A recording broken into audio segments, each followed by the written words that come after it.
Write a long story about Margaret, a woman who moves into a shabby apartment complex and suspects that something is wrong. Doors are left open, lights in public spaces sometimes stop working at night, and there are always strange sounds heard between floors when she's in the elevator. She tells a coworker she thinks the building is haunted, but the coworker believes she's just never rented a crappy apartment in New York City before. At the end, Margaret makes a shocking discovery. Add descriptions and details appropriate for a slow burn horror story where we're never sure if there is something supernatural or not. Give Margaret a character arc and make the ending ironic. Margaret stepped out onto her new balcony, taking in the view of New York City below her. It was late afternoon on a Friday, and people were already starting their weekend celebrations, cars honking, music blaring from nearby bars, and laughter echoing through the streets. This would be her home now, this bustling city filled with opportunity and adventure. As she watched the sunset over Manhattan, she couldn't help but feel excited about what lay ahead. The next morning, however, reality set in as she woke up in her tiny studio apartment. The walls seemed closer than they had last night, and the ceiling felt lower too. Her bed took up most of the space, leaving little room for anything else besides a small desk by the window and a closet tucked away behind the bathroom door.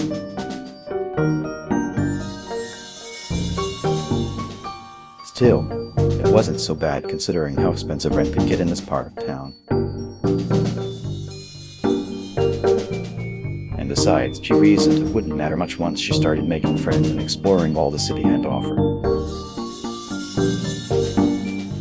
Over the following weeks, Margaret settled into her routine.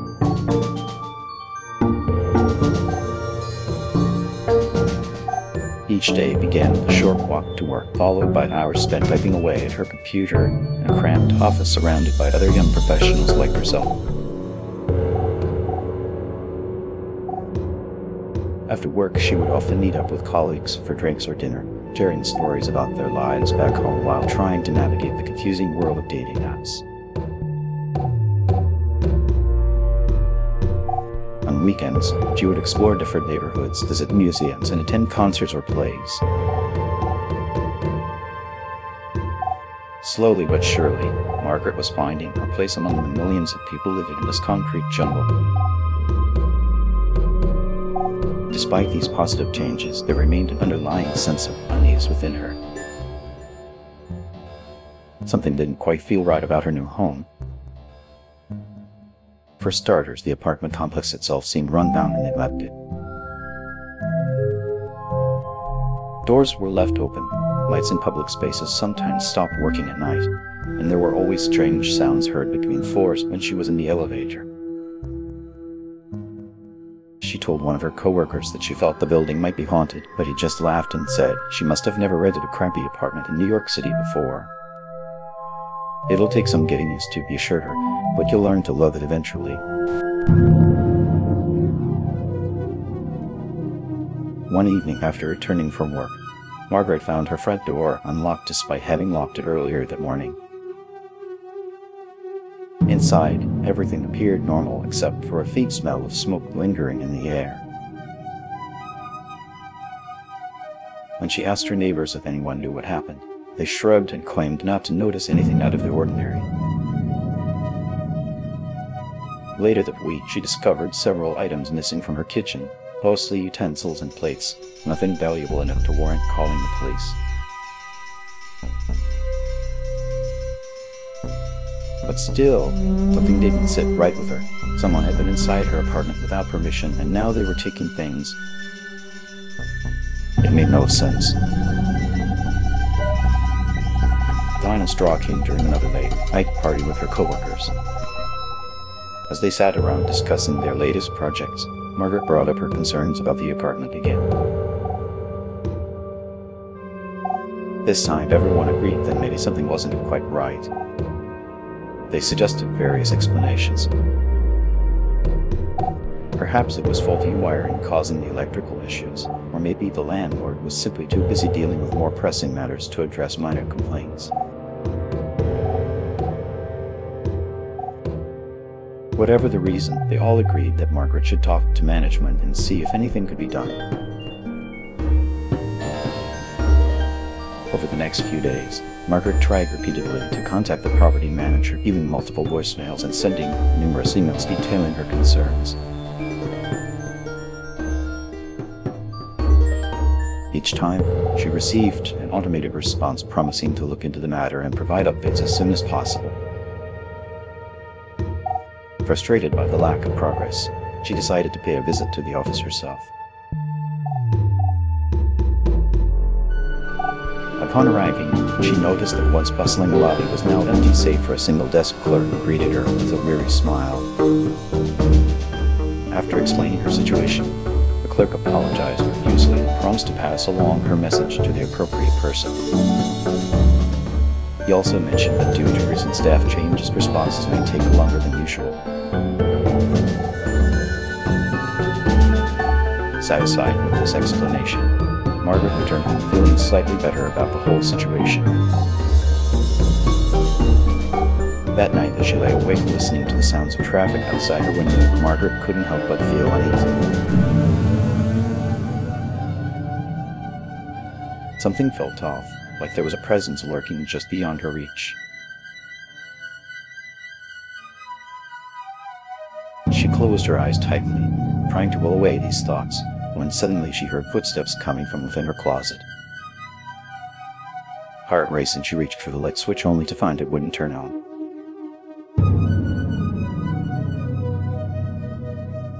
Panicking, she grabbed her phone and dialed 911, whispering frantically into the receiver while keeping one eye fixed on the darkened doorway leading to her bedroom. Just then, the lights flickered back on, revealing nothing but shadows dancing across the walls. Relieved yet confused, Margaret hung up the call and collapsed onto her bed, exhausted from the adrenaline rush. As the weeks went by, similar incidents continued to occur, doors slamming shut unexpectedly, water pipes making strange gurgling noises at odd hours, and even occasional power outages throughout the building. Despite her best efforts, Margaret found it increasingly difficult to ignore these events, often lying awake at night wondering what else might happen. Her co-workers began noticing a change in her demeanor. She became quieter during meetings, less enthusiastic about after-work activities, and generally seemed more distant than before.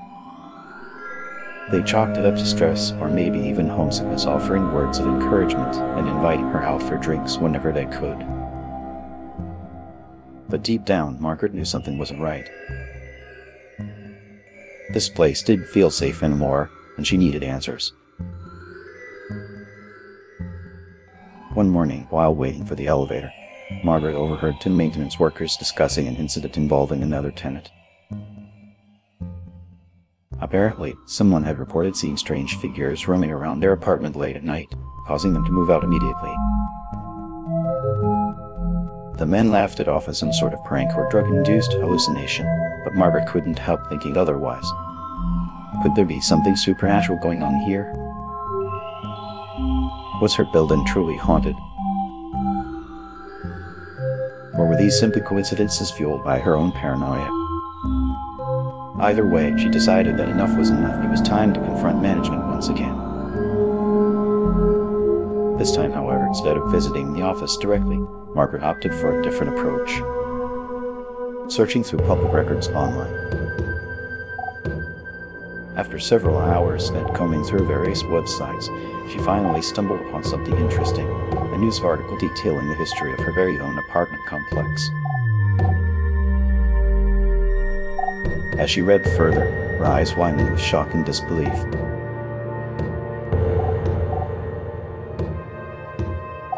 It turns out that years ago, the same building had been home to a secret society known as the Order of Shadow Keepers, dedicated to studying ancient rituals and summoning spirits from beyond.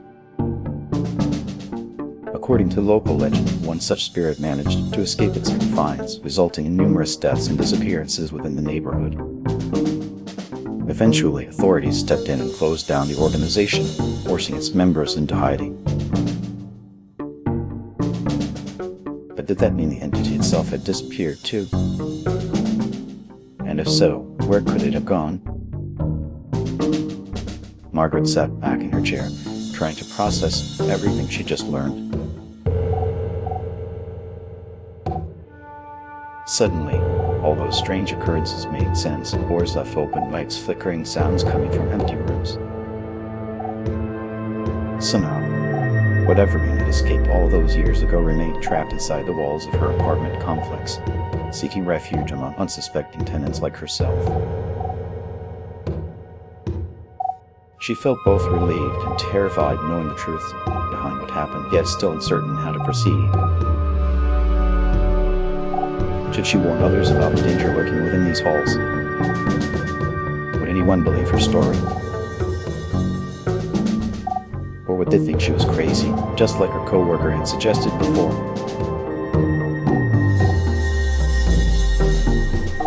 As she pondered these questions, a sudden noise caught her attention.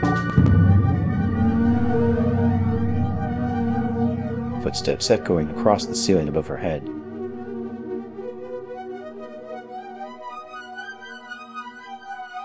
Heart racing, Margaret grabbed her phone and dialed 911 once more, whispering frantically into the receiver while keeping one eye fixed on the darkened doorway leading to her bedroom.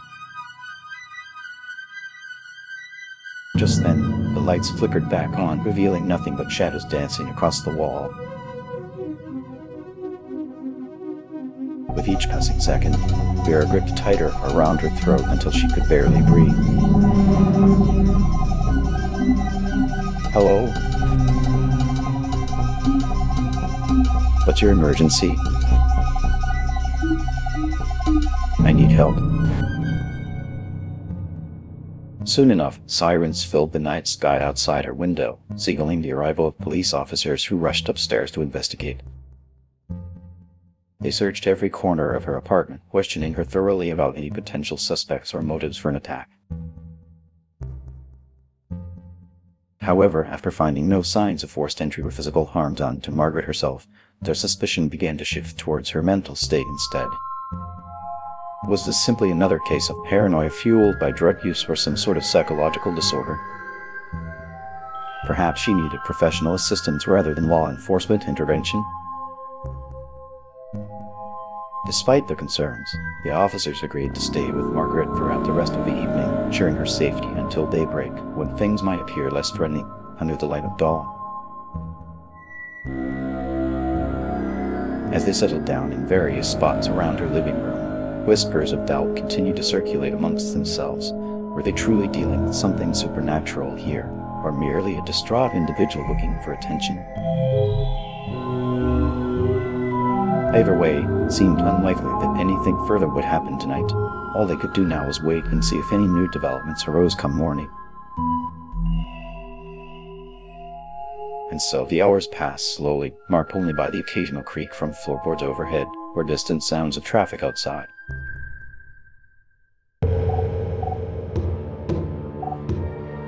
Every time Margaret closed her eyes, visions of shadowy figures lurking within the darkness taunted her, making sleep impossible despite her exhaustion.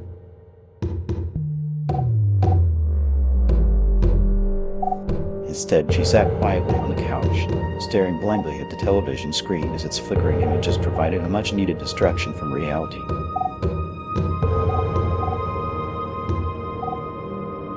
Occasionally, one of the officers would check on her status, offering reassurance that everything would be okay soon enough.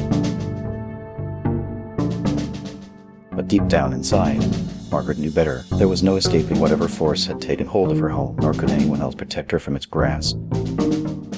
She was alone in this fight, facing off against an enemy neither seen nor understood. As sunrise approached, bringing with it the promise of a new day, Margaret felt her anxiety begin to ease slightly. Maybe things weren't quite as bad as she initially thought. After all, nothing terrible happened during the night aside from a few strange noises and unexplained occurrences. Perhaps she should give management one more chance to resolve these issues before taking drastic measures like moving out entirely. It wasn't ideal, but at least it offered some semblance of hope amidst the chaos surrounding her life right now. With this decision made, Margaret thanked the police officers for their help and assured them that she would be fine going forward. They expressed concern over leaving her alone given the recent events, but ultimately respected her wishes and departed shortly after sunrise. Once again, silence filled the air around her, broken only by the soft humming of appliances and passing cars outside. For a moment, it almost felt like normalcy had returned to her world, a false sense of security that wouldn't last long. Later that afternoon, while preparing dinner in her kitchen, Margaret heard footsteps echoing across the ceiling above her head once more. Heart racing, she dropped what she was doing and rushed into the living room, searching frantically for signs of intruders or other potential threats.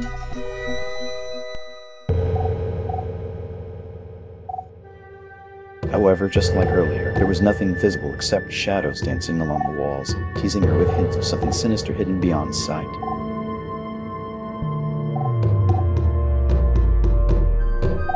As fear gripped tighter around her throat, she realized then that there was no escape from whatever entity haunted these halls, had claimed her apartment as its own, refusing to let go until satisfied with its torment. And so, Margaret resigned herself to her fate, knowing full well that she might never truly find peace within these walls ever again.